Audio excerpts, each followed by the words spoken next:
ध्यानाभ्यास के लिए कृपया अपने नेत्रों को बंद कर लीजिए।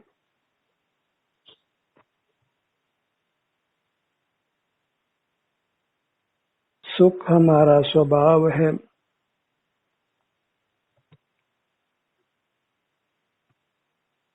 उसका प्रतिबंधक कारण हमारा इंद्रिय ज्ञान है।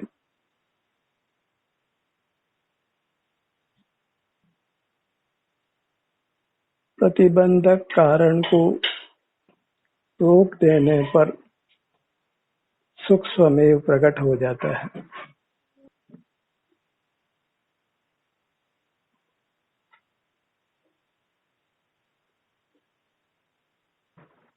सुख को उत्पन्न नहीं करना पड़ता। उसके लिए कोई बाह्य साधन जुटाना नहीं पड़ता।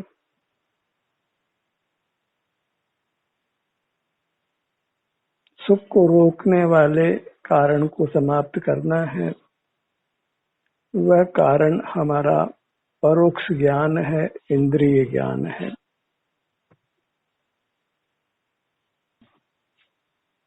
जिनेंद्र परमात्मा होने के लिए बस इंद्रिय ज्ञान का निरोध करना है।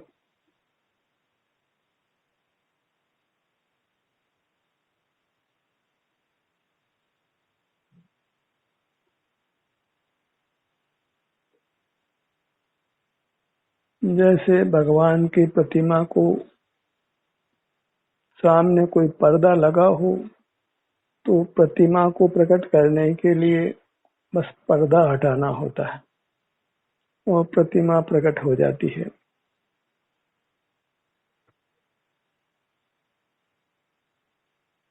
ऐसे ही आप ज्ञान का निरोध करिए और सुख प्रकट हो जाएगा।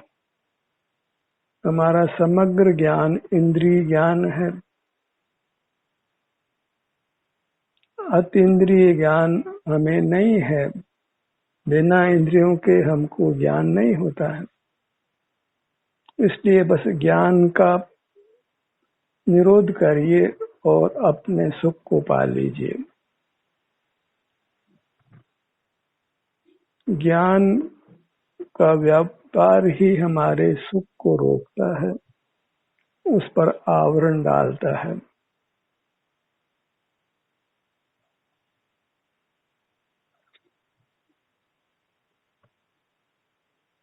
एक ही काम करना है कि ज्ञान करना बंद कर दीजिए। आपको सुख का अनुभव होने लगेगा। कुछ भी और करने की आवश्यकता नहीं है।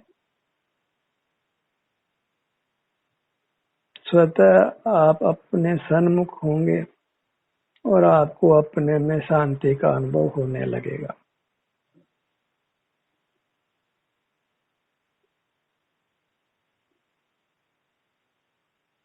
सुख के लिए कोई बहुत अनुष्ठान करना नहीं है। बस उसके प्रतिबंधक कारण जो ज्ञान है उसको रोक दीजिए। ज्ञान बहिर्मुख है, हमें अपने सुख से दूर करता है।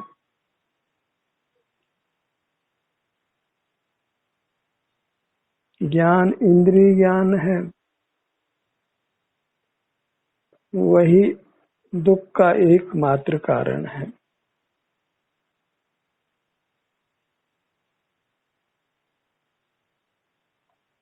लोक में ज्ञान अच्छा माना जाता है, इसीलिए लोक संसार में अनादि से परिभ्रमण कर रहा है और करता ही रहेगा जब तक उसको ज्ञान का निंदपना भाषित नहीं होगा। क्योंकि बाहर लोक में ज्ञान पल पल पर हमारी मदद करता है, इसलिए हम ज्ञान को अच्छा मानते हैं। संसार में भले ज्ञान की उपयोगिता हो,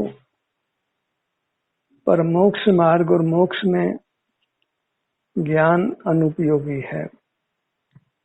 ज्ञान के निरोध से ये मोक्ष मार्ग और मोक्ष होता है और ज्ञान के सद्भाव से ही संसार होता है। संसार में रहने के लिए ज्ञान चाहिए और मोक्ष मार्ग और मोक्ष में रहने के लिए ज्ञान का निरोध चाहिए।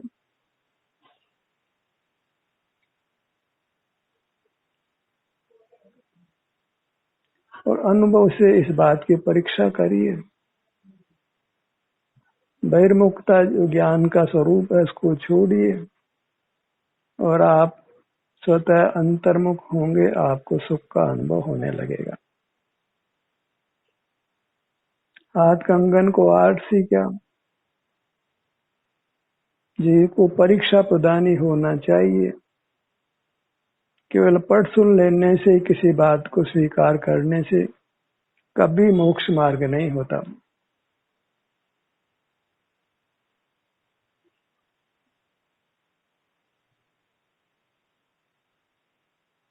पढ़ सुन करके तो धर्म में बलि तक होती है, जीवों की बलि दी जाती है, धर्म मान कर दी जाती है।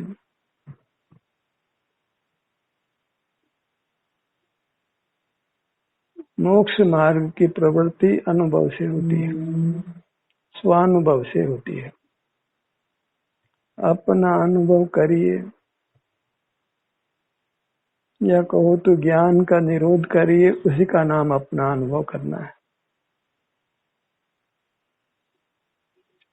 ज्ञान का निरोध करिए, अनुभव होने लगेगा। वास्तव में अनुभव भी करना नहीं है, सोने को अपने को पीला करना नहीं होता है, बस मिलावट को दूर करना होता है।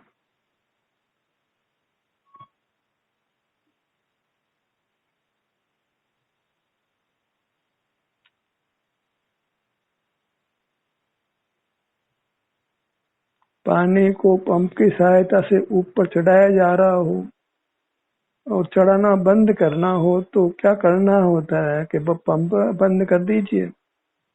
उसको समतल रहने के लिए किसी साधन की आवश्यकता नहीं है।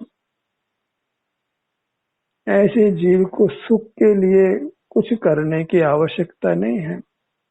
उसका जो प्रतिबंधक कारण है, ज्ञान में खड़े रहना, बहिर्मुख रहना, उसको बंद कर दीजिए।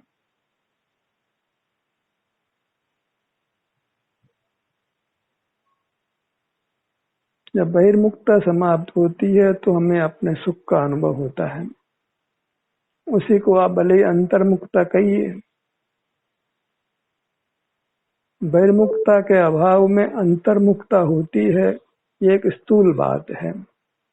वास्तव में तो बहिर्मुखता के बंद करने पर आनंद का अनुभव होता है अपने सर्वांग प्रदेशों में। कोई अंतर्मुख भी होना नहीं पड़ता है। स्थूल दृष्टि से ही ये बात कही जाती है। बहिर्मुखता को रोक देने पर अपने में, अपने सर्वांग प्रदेशों में सुखद अनुभूति अपने आप ही होती है, करनी नहीं पड़ती है, अनुभव करना नहीं पड़ता है। कहने को भले ही कहें कि अपना अनुभव कीजिए, अनुभव होता है, बहिर्मुखता को मिटा जाता है, प्रतिबंधक कारण को हटाया जाता है।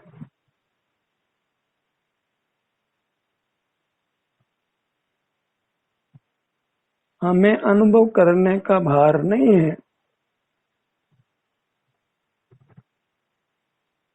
प्रतिबंधक कारण को समाप्त करने का दायित्व है।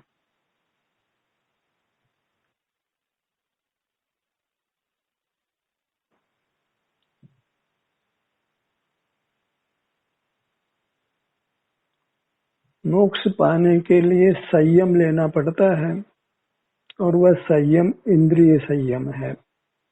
इंद्रिय ज्ञान के निरोध को ही संयम कहते हैं। वही वास्तविक संयम है। अपने आप को पदार्थों के ज्ञान से रहित कर लेना, बहिर्मुखता को रोक देना, वही संयम है और उसी से अपना सुख प्रकट होता है।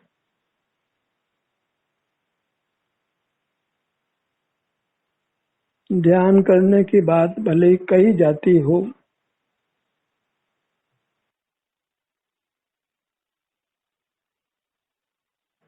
पर वास्तव में ध्यान करना नहीं होता है। ध्यान तो हम कर ही रहे हैं, बच्चों का, परिवार का, समाज का, राष्ट्र का।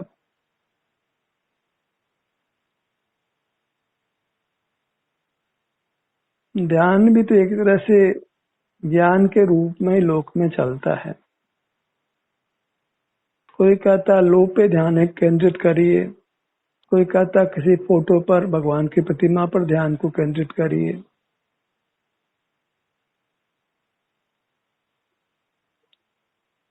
हमें तो बस जो कुछ हम रात दिन ज्ञान में खड़े हैं उसको बंद करना होता है कि पदार्थों को तुम्हें जानने की आवश्यकता नहीं है। वो पर पदार्थ है, उनको क्यों जानना है? पर को जानना अच्छी बात नहीं है। हम किसी की दुकान के सामने खड़े हो, सब हम तो आपकी दुकान को जानेंगे, जान रहे हैं उसको। हम उसकी दुकान के सामने खड़े उसकी दुकान को ही देखते रहें तो उसको ऐतराज होगा। हमारे मकान के सामने खड़े कोई हमारे मकान को ही निरंतर देखता रहे तो हमको ऐतराज होगा।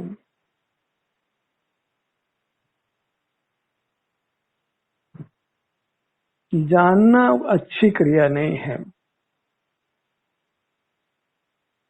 जानना अपराध है, ज्ञान सा अपराध है, क्योंकि वह इंद्रिय ज्ञान है। उससे इंद्रिय सुख हो सकता है कदाचित, और उससे संसार पनपता है।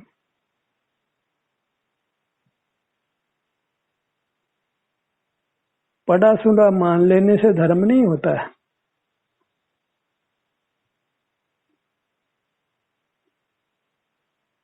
एक इंद्रिय ज्ञान के निरोध से ही सब काम हो जाता है। आपको अपने आत्म प्रदेशों में सुख का अनुभव होने लग जाता है, अपना सुख प्रकट हो जाता है।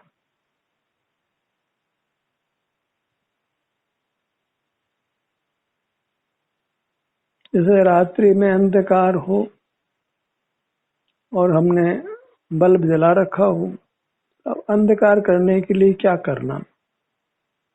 बस जो बल्ब जला रखा है उसको बंद कर दीजिए, अंधेरा सुमेर प्रकट हो जाएगा। अंधेरा प्रकट करने के लिए कुछ करना नहीं है। ऐसे सुख प्रकट करने के लिए ध्यान करना ही नहीं है। हमें तो ज्ञान बंद कर देना, कुछ भी और नहीं करना है। प्रतिबंधक कारण है तो वो हमारा ज्ञान है। अनादि से, बचपन से हम ज्ञान ही कर रहे हैं, कभी ज्ञान के बिना नहीं रहे हैं। तो फिर मोक्ष हो जाना चाहिए अगर ज्ञान ही सुख को करता हो।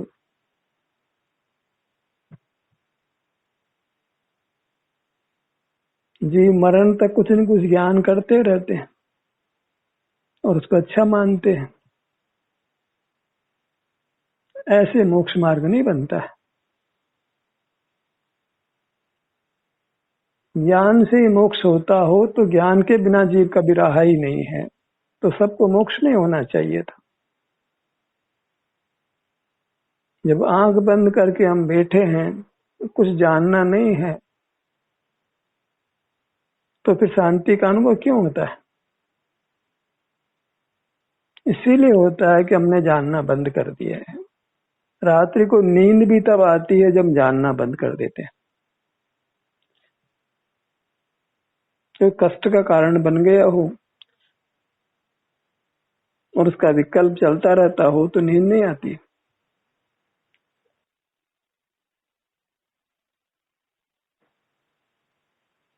किसी भी विषय में ज्ञान बलजोरी से रुक गया हो, लाभ आने का अधिक प्रकरण बन गया हो, तो निद्रा गायब हो जाती है, क्योंकि उसका विकल्प चलता है, ज्ञान का विकल्प। वो विषय हमारे मस्तिष्क में घूमता है, तो फिर नींद गायब हो जाती है, अनिद्रा रोग हो जाता है। और जब हम ध्यान करते हुए माने बाहर से ध्यान हटा के सोते हैं तो तुरंत ही नींद आ जाती है। जिनको बाहर के जानने का पक्ष नहीं है, उनको या तो निद्रा की जरूरत ही नहीं होती है। और थोड़ी बहुत बहिर्मुखता का कारण से नींद आती है तो उसके लिए उनको प्रयत्न नहीं करना पड़ता है।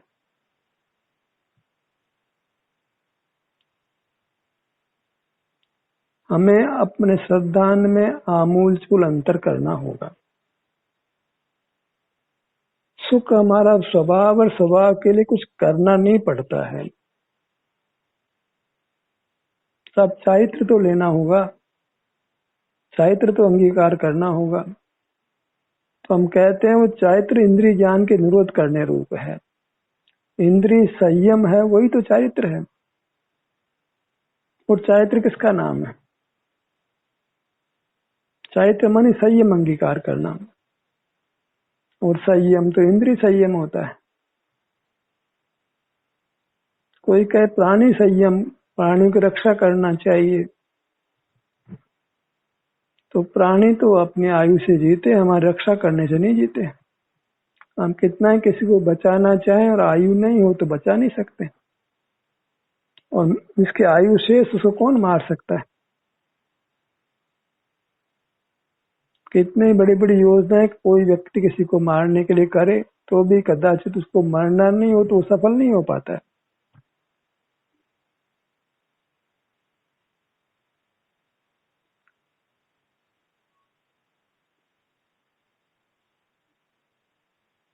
काम सीधा सपाट है कि अपने को सुख स्वभावी मान लो। ये पांव से मस्तक तक हम सुख के ही बने हुए हैं, और हमारा सुख इसके बाहर नहीं है। तो फिर इंद्रिय ज्ञान का व्यवसाय उस पर प्रतिबंध होने लगेगा, उस पर रोक लगने लगेगी। जब सुख हमारे पांव से मस्तक तक ही है, हम ही सुख के बने हुए हैं, तो फिर सारा देश हटन, यहाँ जाना वहां जाना, मनोरंजन के लिए कुछ करना, ये खाना ये पीना, कितने सारे पांच इंद्रिय के विषयों से सुख जुटाने का जो उद्यम होता है, जो दंड फंद होता है, वो सब रुक जाता है। पाप पुण्य के जितने भी दंड फंद हैं अपने को सुख स्वभाव ही मानते ही समाप्त होने लगते हैं।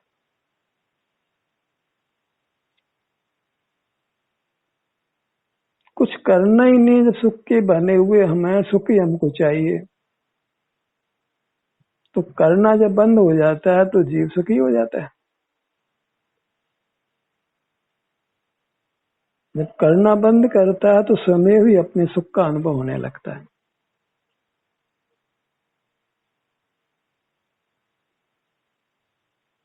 हमें ध्यानाभ्यास में यही समझना है कि हमको बस इंद्रिय ज्ञान का निरोध करना है।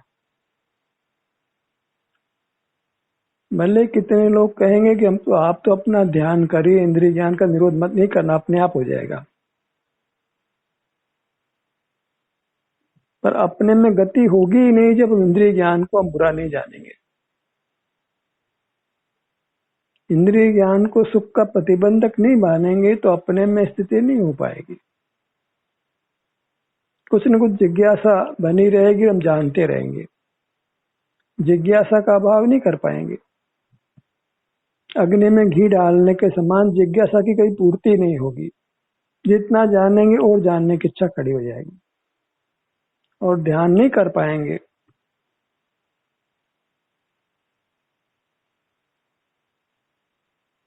जब जिज्ञासा ही समाप्त हो जाएगी तो फिर बहिर्मुखता के अभाव में सुख ही होगा। उसको अंतर्मुखता कोई कहे तो कहे।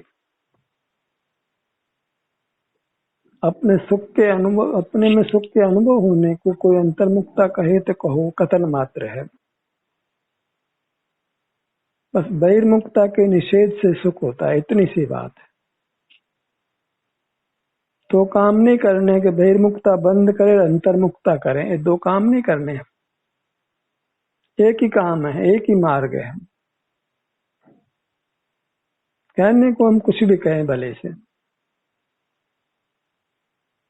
स्वर्ण पाषाण में उसकी मिलावट को तपा के दूर करना है, पीलेपन को प्रकट करना है, ये कहो तो कहो, पीलापन तो स्वयं प्रकट हो जाएगा, उसी कांति स्वयं प्रकट हो जाएगी। तुम तो उसका जो प्रतिबंधक कारण है, उसमें जो मिश्रण है, उसको तपा के दूर करिए। हमारे में प्रतिबंधक कारण कर्म है ये कहो तो कहो, वास्तव कारण, वास्तविक जो कारण है वह ज्ञान का परिणाम है, इंद्रिय ज्ञान है। जितना ज्ञान है वो इंद्रिय ज्ञान ही है, बगैर इंद्रियों के ज्ञान नहीं होता है। इंद्रियों में मन भी शामिल है, मस्तिष्क भी शामिल है।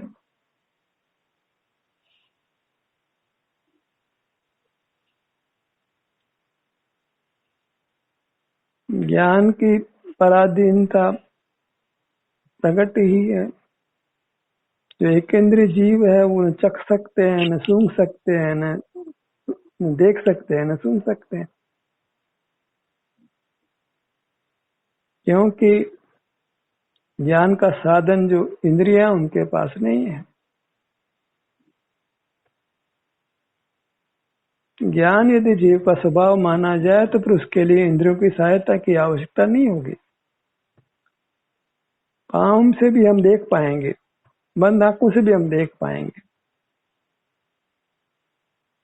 चार इंद्रिय का जीव बगैर कानों के भी सुन पाएगा।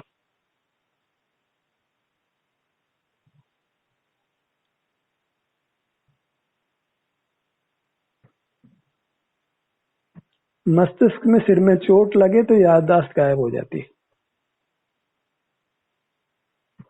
याददाश्त का साधन नहीं रहा, खराब हो गया, विकृत हो गया, तो याददाश्त नहीं होती।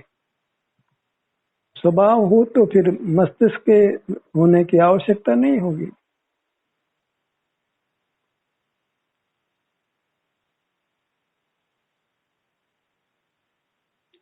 जैन धर्म में ज्ञान को स्वभाव माना गया है। उससे जैन धर्म जो प्रचलित है आज वर्तमान में, वह मोक्ष मार्ग नहीं दे पाता है। सब कोई स्वाध्याय में लगे हैं।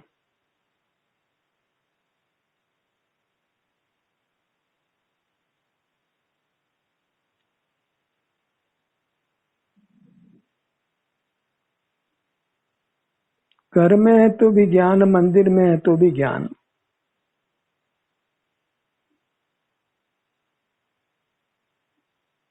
जिनेंद्र की बात करते हैं, जिनेंद्र की जय बोलते हैं और इंद्रिय ज्ञान को स्वभाव मानते हैं। इंद्रियों के बिना ज्ञान होता नहीं है।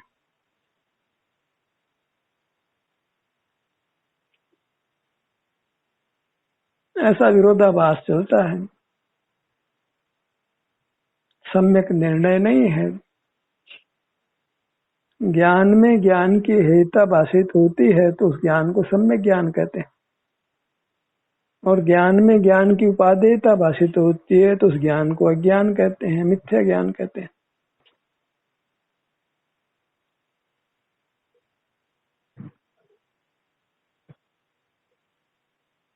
जब ज्ञान में ज्ञान की हेयता भाषित होती है तो जीव ज्ञान की प्रवृत्ति पर अंकुश लगाता है और उसको सुख का अनुभव होने लगता है।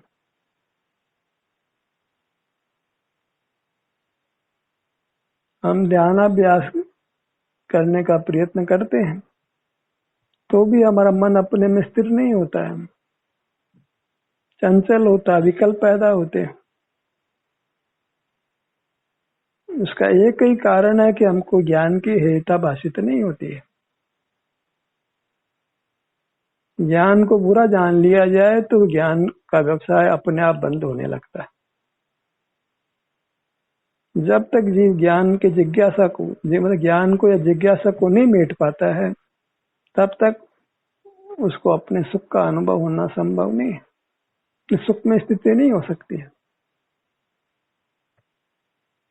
जाने अनजाने में कभी अपनी अपनी ओर उपयोग आता है, मैंने ज्ञान रुकता है वेदना होने पर या शरीर में विशेष आराम होने पर, कदाचित चेष्टा से अपना उपयोग अपनी ओर लाता है तो उसे सुख की अनुभूति होती है, पर वो भी क्षणिक जैसी हो जाती है, क्योंकि उसको ज्ञान की हेयता भी भाषित नहीं हुई है। जब ज्ञान की हेयता भाषित होती है तो बिना प्रयत्न के ही सुख का अनुभव सतत होता है, क्योंकि बहिर्मुखता नहीं होती है। बहिर्मुखता ही सुख को रोकती है। तो बहिर्मुखता को बुरा जान लिया जाए तो बहिर्मुखता नहीं होती है, तो सुख का अनुभव होने लगता है।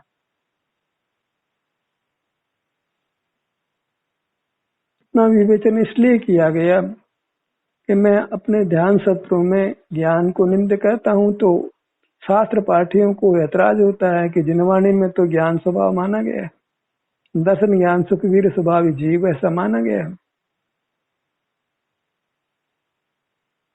अब हम कहते हैं कि आप शास्त्रों को मानते रहिए, सब अपने अपने ग्रंथों को मानते हैं, तो फिर मोक्ष मार्ग ऐसे नहीं बनता है। परीक्षक बुद्धि से मोक्ष मार्ग बनता है। आगम की प्रमाणता कैसे होगी? अनुभव से तो आगम को प्रमाण करोगे। जो कुछ शास्त्र में लिखा गया वो सही है तो परीक्षा कहाँ हुई? सब अपने अपने शास्त्रों के ठेकेदार हैं, ऐसे मोक्ष मार्ग नहीं चलता है।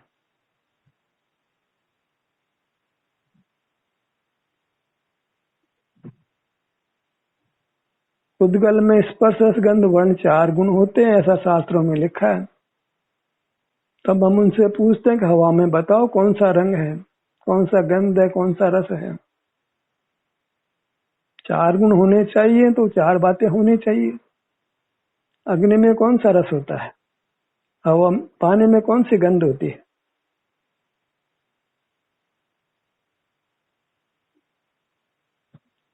शुद्ध पुद्गल एक स्पर्श गुण वाला होता है, ऐसे शुद्ध जीव एक सुख गुण वाला होता है। मिलकर के अनेक बातें खड़ी हो जाती है, नाना रूप बन जाते हैं। एक ही वस्तु से अनेक वस्तुओं को मिलाकर हम नाना पकवान बना लेते हैं। ऐसे एक ही जीव नाना प्रकार के पुद्गलों से मिलकर कोई पक्षी उड़ लेता है, कि पानी के जंतु चल पड़ते हैं, बंदर आदि एक मकान से दूसरे मकान तक कूद लेते हैं। तो क्या सबको स्वभाव मान लिया जाए?